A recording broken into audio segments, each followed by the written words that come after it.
Section 1. Section 1.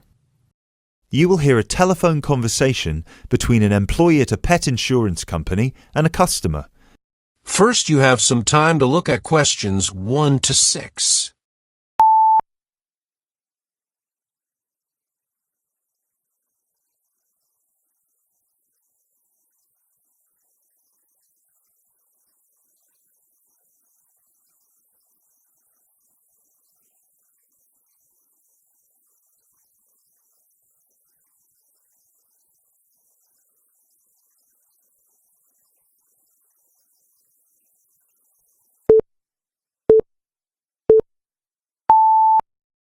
Now listen and answer questions 1 to 6.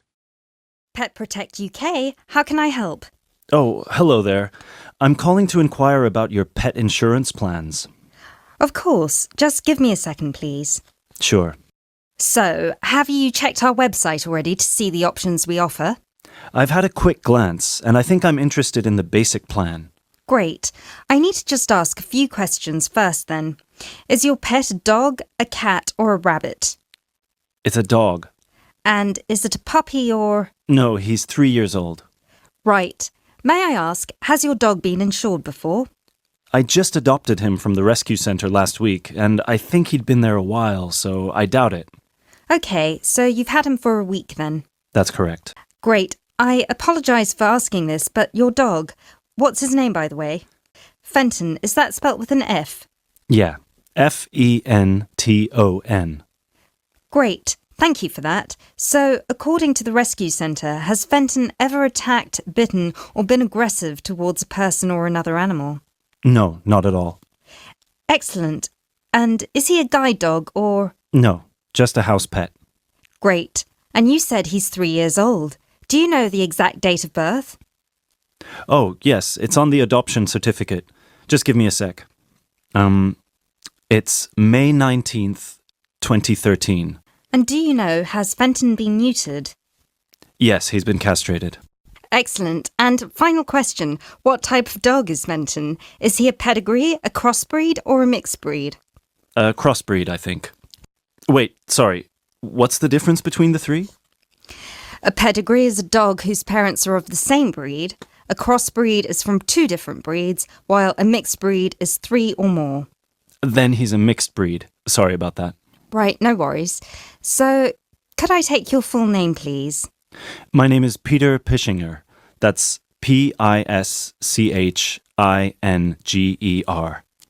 Right, thank you for that. And what's your address? That's 27 Cherry Drive, NW8 3HD. Finally, a telephone number, please. 020-3634-7957. Before the talk continues, you have some time to look at questions 7 to 10.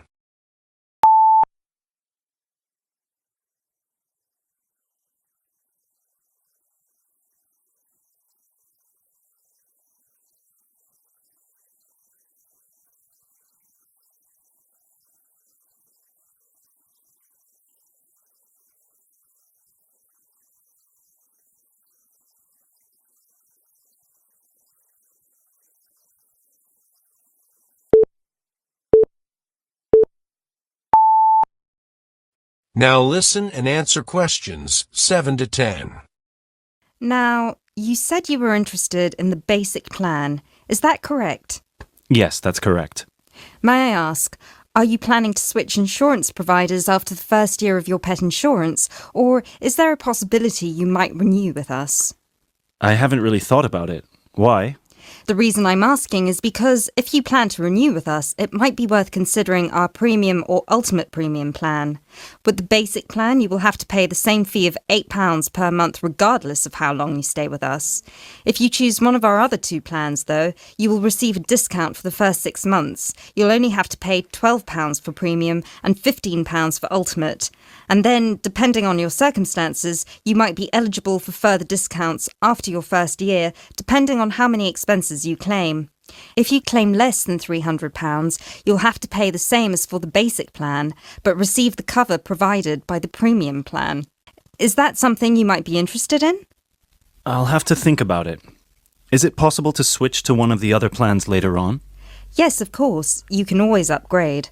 Let's stick to the basic plan for now then, and then I might call you back to switch. No problem. So, what happens now? Well, first we would need you to come over with little Fenton so we can have a look at his documents and medical history. We'd also need you to get him to the vet for a quick checkup. All of this is standard procedure before we can proceed with the insurance plan. And then, when all that's done, you can either set up a direct debit in person or you can call us back and do it over the phone. Right.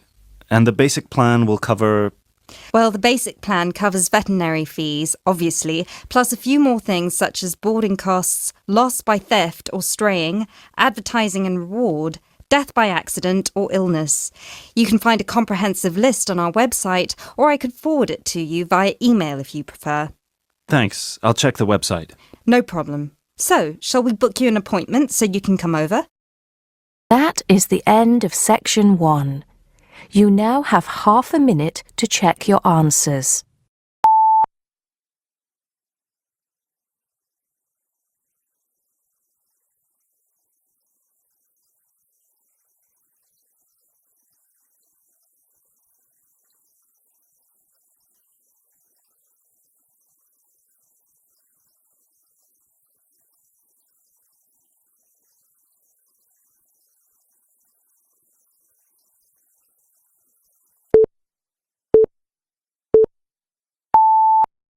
Section 2. You will hear part of a radio program about online exchange business. First, you have some time to look at questions 11 to 14.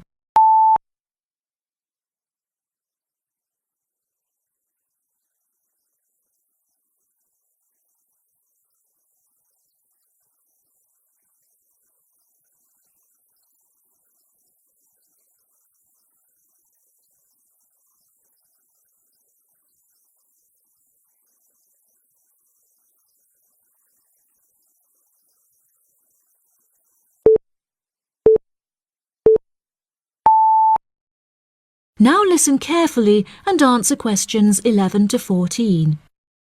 Barter Online UK is a young, up-and-coming website in the United Kingdom where users can buy new and used goods. However, instead of paying with money, registered users instead exchange their purchase for an item of similar value. This part is perhaps the most complicated, as the registered users themselves must mutually decide on an appropriate value, with value either being the recommended retail price, RRP, or simply how much they believe the item to be worth. The website has been founded by a group of 4 friends in the north of England. Originally, they exchanged their belongings among family members. They frequently found themselves swapping their belongings when they no longer had any use for them.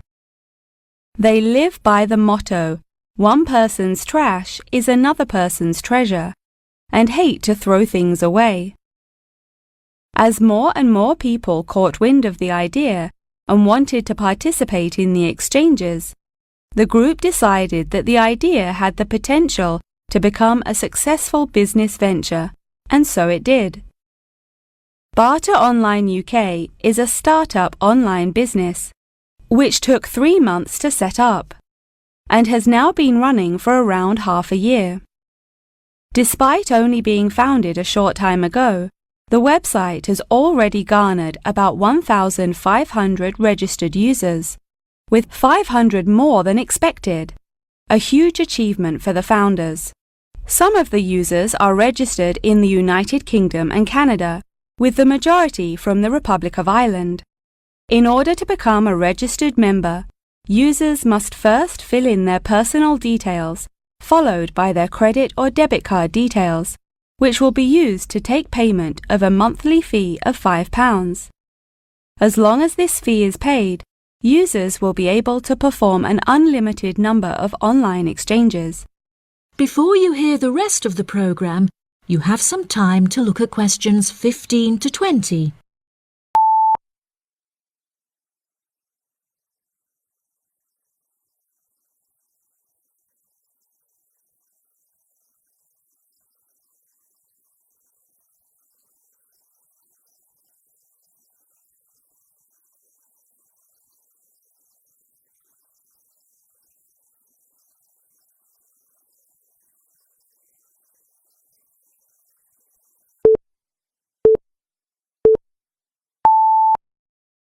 Now listen and answer questions 15 to 20. A multitude of items are sold on the website, such as textbooks, soft toys and tools. However, books for children and computer games are by far selected most. The exchange process itself is not as complicated as it might seem. Users can enter their preferences for what they would like to receive, and also explicitly state what they would like to give away, and the website will automatically pair up suitable users. If, however, a user doesn't want to give anything away, but would simply like to buy something, Barter Online UK does support a secure online payment system, where users can perform a normal monetary transaction. Despite this, the founding group strongly discourages the use of the online payment system, clearly stating that this goes against the intended ethos of the company.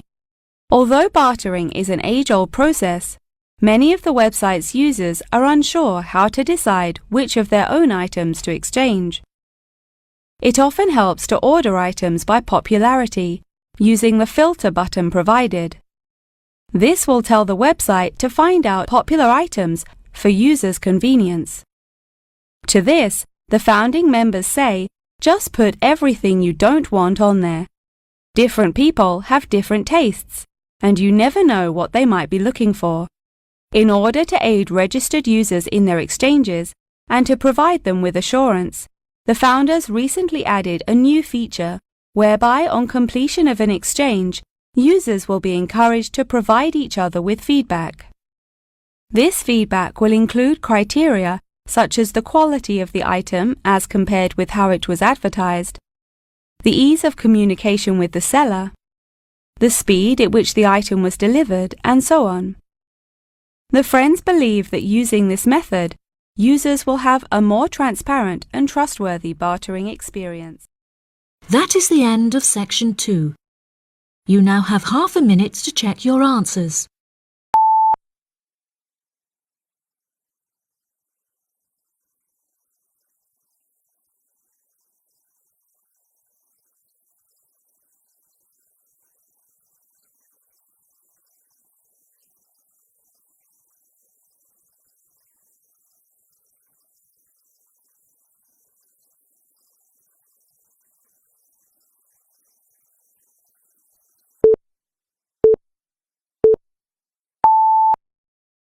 Section 3.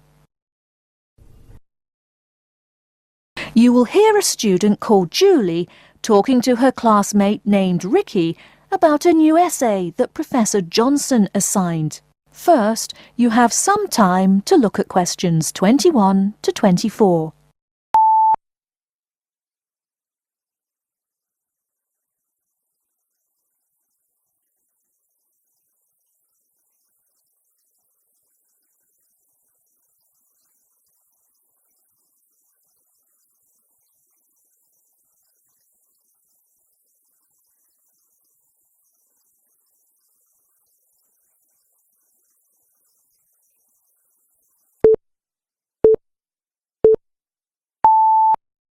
Now, listen carefully and answer questions 21 to 24.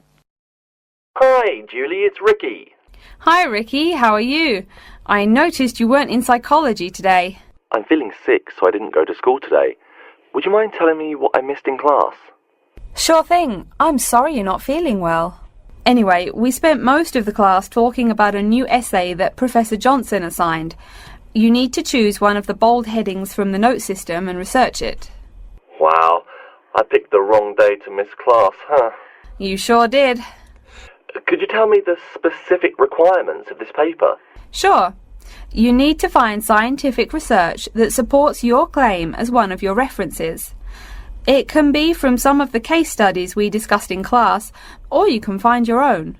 Or even better, you can conduct your own research. I'm sure that would get you an A. Have you decided what you're going to do yet? Also, where are you getting your references? Yeah, I'm going to research facial recognition by infants. I've already found a few experiments in scientific journals. That would probably be a good start for you. There are tons of journals in the library. Great idea, thanks. I'm considering writing my essay on the effects of one of the psychotropic drugs we talked about in class. I'm sure there is lots of stuff about it on the internet. Are we allowed to use information from the internet? Sure, you can use that as long as it's not your main source for information. You'll probably want to cite some of the experiments we went over. Good idea, thanks. I'm going to try to find some information from a bunch of different sources. Before you hear the rest of the talk, you have some time to look at questions 25 to 30.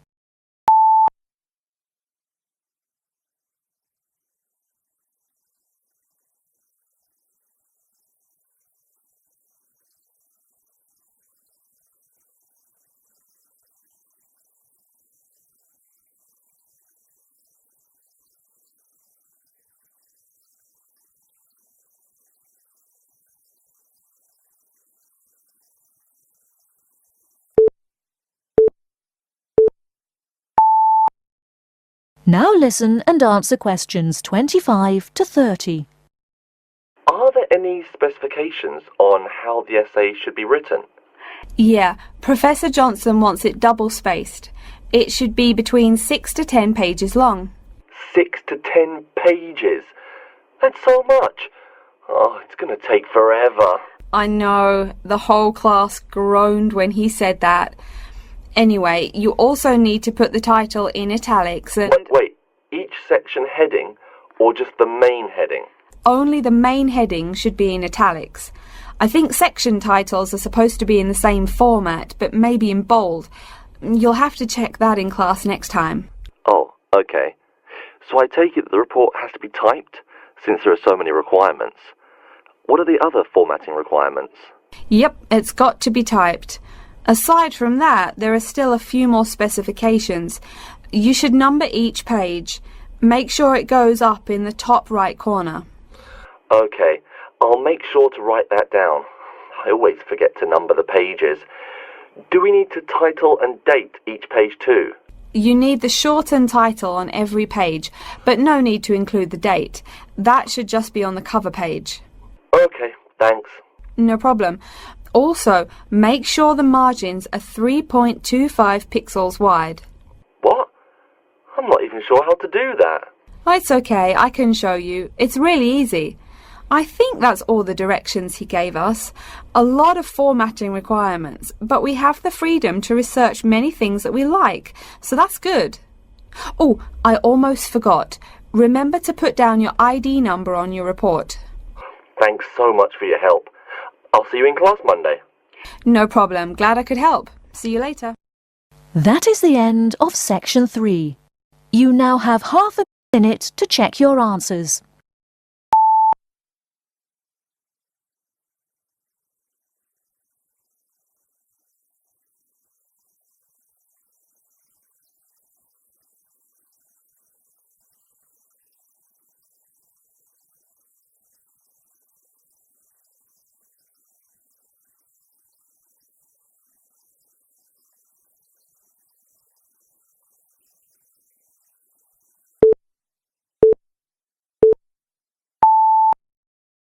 Now turn to Section 4. Section 4. You will hear a professor give a lecture on Louisa May Alcott. First, you have some time to look at the questions 31 to 40.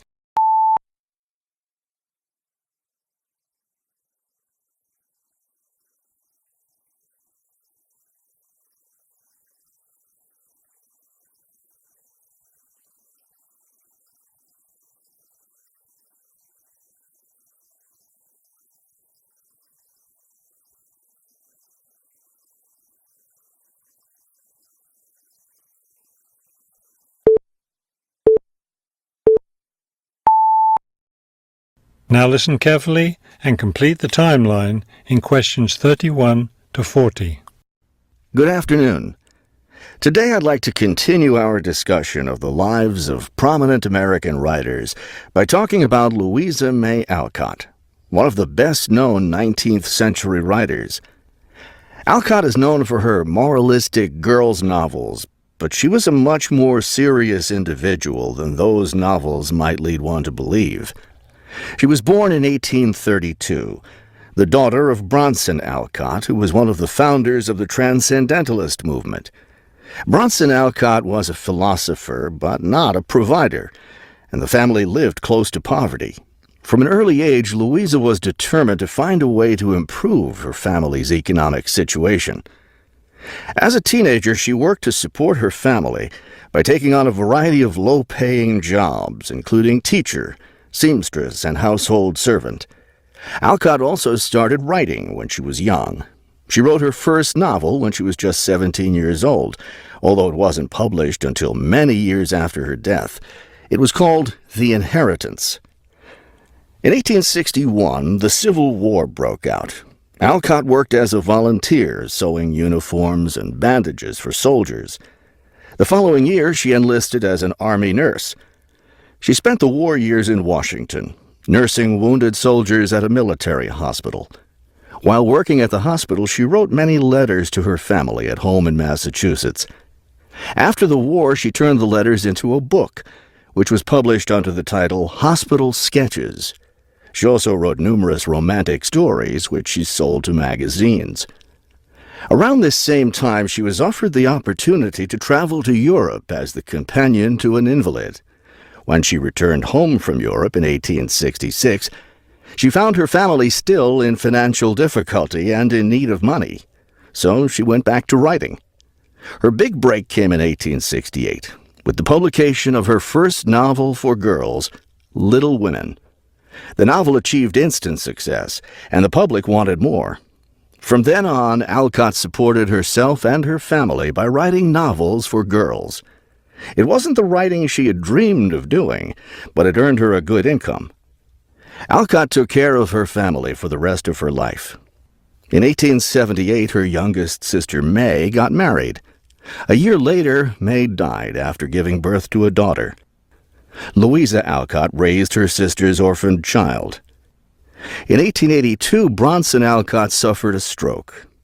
Soon after that, Louisa Alcott set up a house for him, her niece, her sister Anna, and Anna's 2 sons in Boston. Her mother was no longer living by this time. Alcott was still writing novels for girls, including 2 sequels to Little Women, Little Men and Joe's Boys. The latter was published in 1886. Louisa Alcott had suffered poor health ever since she contracted typhoid fever while working as a war nurse. She died in March of 1888, at the age of 55. She was buried in Concord, Massachusetts. That is the end of section 4. You now have half a minute to check your answers.